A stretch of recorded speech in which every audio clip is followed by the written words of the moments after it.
Today we're going to cover covers. One thing you need to sell your book is the perfect cover.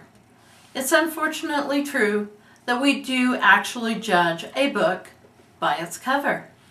And so you want to be able to have the right cover for your book. When I first started writing and decided to publish, I didn't have a lot of help. And so I created a cover that I thought might introduce the book. Unfortunately, this cover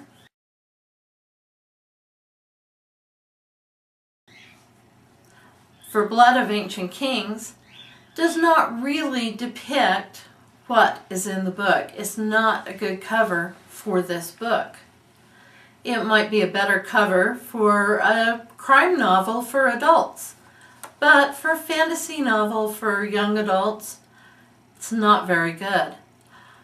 After consulting with other authors and some readers, this is the cover I came up with for Blood of Ancient Kings.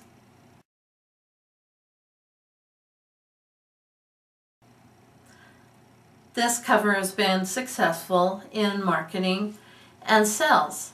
It depicts that this book is set on an alien planet. It is a fantasy novel, and that it is in a medieval time period, all of which are in the book itself. And so this cover more clearly depicts my book. Some other books that the covers are good on are Singularity Girl,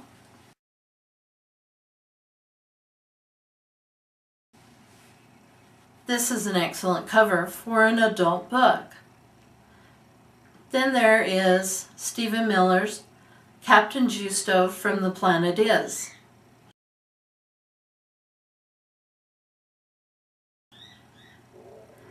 This cover is a great cover for middle grade and young adult. It shows action and adventure, which is covered in his book. His other book, The Santa Claus League,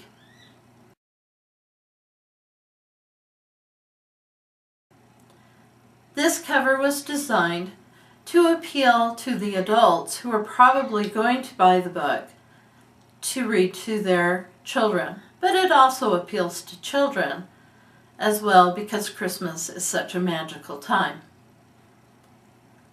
Now, for a children's picture book, The Fisherman's Catch by Thomas Wright has an excellent cover. It's well drawn with child-friendly drawings and is a perfect cover to depict his book.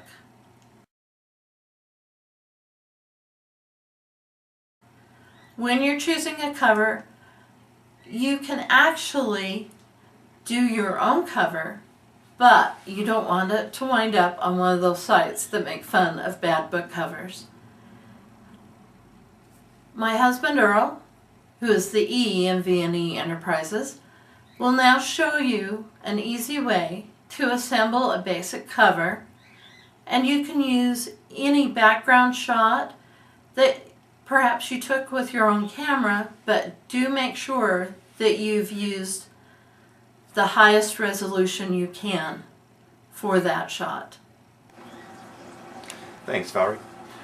There's lots of programs out there to do graphics editing. You've got Adobe, you've got CorelDRAW. The one I'm going to demonstrate here is a very affordable program done by a company called AC/DC. It's called Photo Editor 8, but it's a fairly simple program to use and cost effective, so I like it. First thing I've done is I've created a template with the book's back, the book's spine, and the book's front cover. It's nice to have these dimensions. The spine you won't know until your book is done and you get a spine size from your printer. But you can start out with about 3/4 of an inch. For most books, for juvenile books and younger books, you may want to cut that down to 1/2 inch. You can drag a photo. This is a photo that I personally took. If you use photos that you take, you don't have to worry about copyright. If you download something off the internet, make sure you have the rights to use it. Now for the book that I'm going to create here, I'm going to take and make a few changes. I'm going to change the image so that it is the other direction.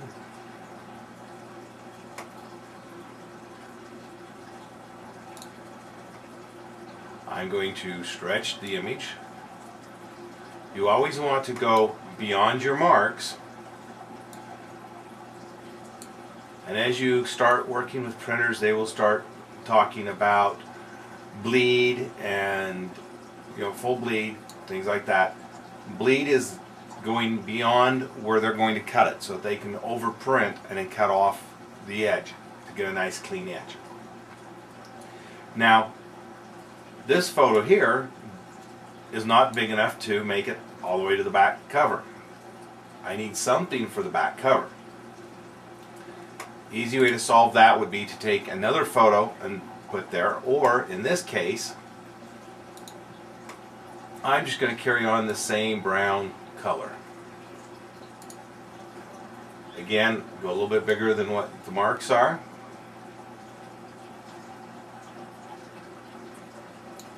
And there's my back done for my back text.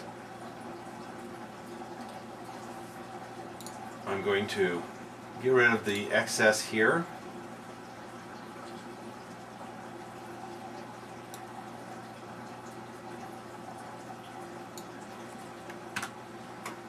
Just so it's a little easier for you to see.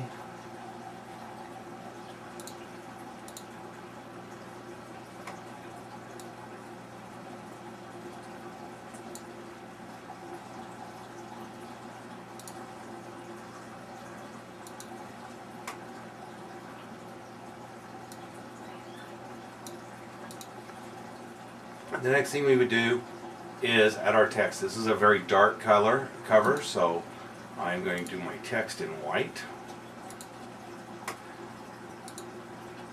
I'm going to pick a font. You have a wide range of fonts here for this particular book. This is the font we use. For a book cover, start out big. You want the book title at the top of the page. This way, if it's in a book rack, the title's not covered by the book in front of it. The author name would go at the bottom. Author name should be smaller than the title, unless you're a very well-known author and your name sells books. You want the book name to be the first thing they see.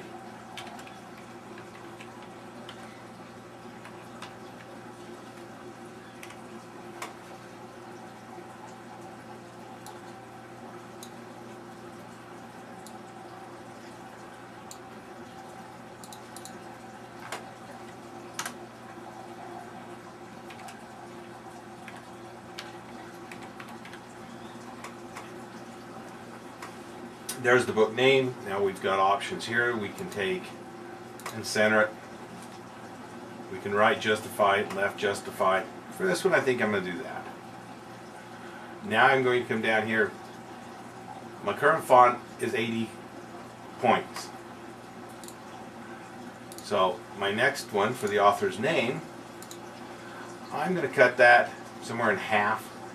So I'm going to say 48. Come down here.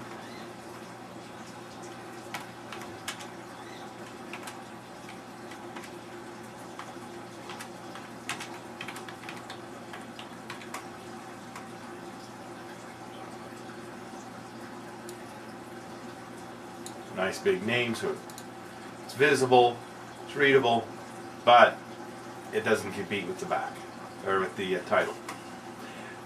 Next thing we'll do is the spine. For the spine, we type in the title.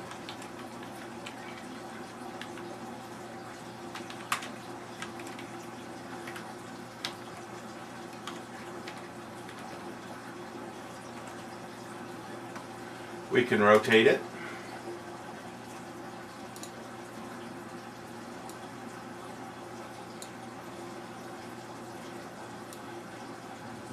stretch it out, make it look good. You may at this point want to take and make these a little more visible.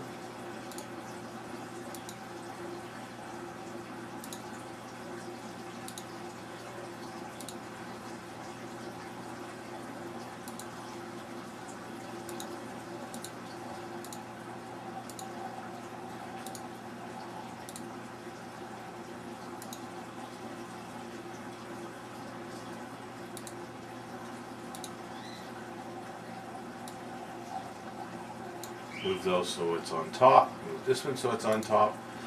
This will help you keep everything within the spine. Now once you know your spine's actual dimensions, you can adjust this again. This leaves room for your publisher mark when you get a publisher. Now if you happen to have an award, you can put an award on there. You also need room back here for your ISBN number. Once you get that done, you can do things to make your text look a little better. That by itself is just kind of boring. This is your marketing for your book. You want this to stand out. You want it to look good. You want people to look at it. So we can do things, for instance, bevel. It's a medieval fantasy book. We can add a bevel to it. We can change the amount of bevel so we get the look we like.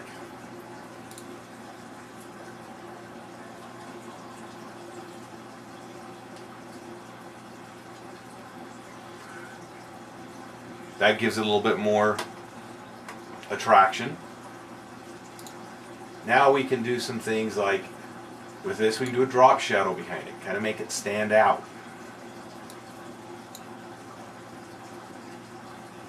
There's an orange drop shadow. We can offset it a little bit more. Or we can offset it less.